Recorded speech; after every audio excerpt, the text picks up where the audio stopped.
KPS recording studio Reshma बाजार।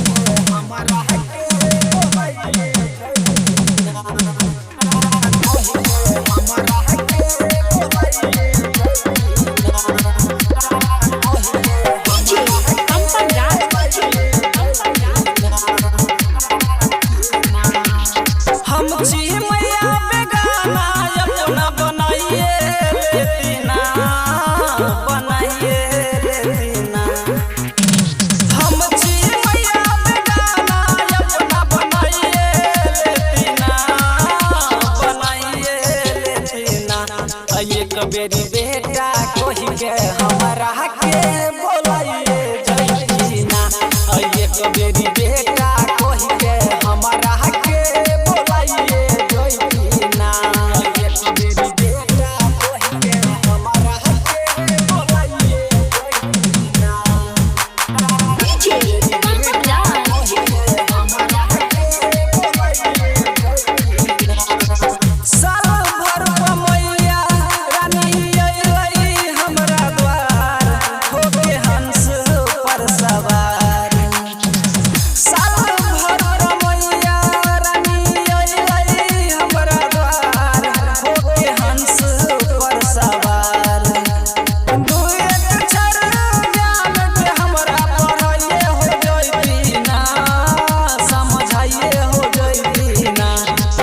बेरा बेटा कही के एक बेरा बेटा कही के हमारा के बोलाइए हो जैना एक बेरा बेटा कही के हमारा के बोलाइए हो जैना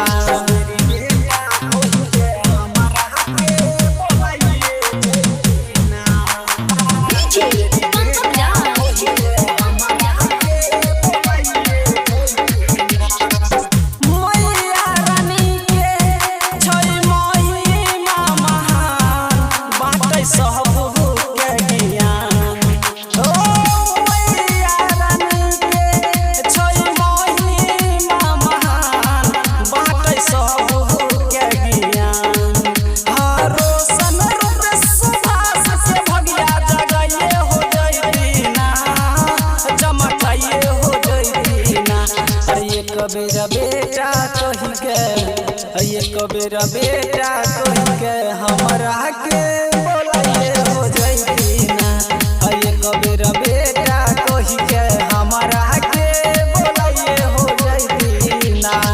recording by Suman Sargam HD। KPS recording studio Reshma Bazar Madhepura.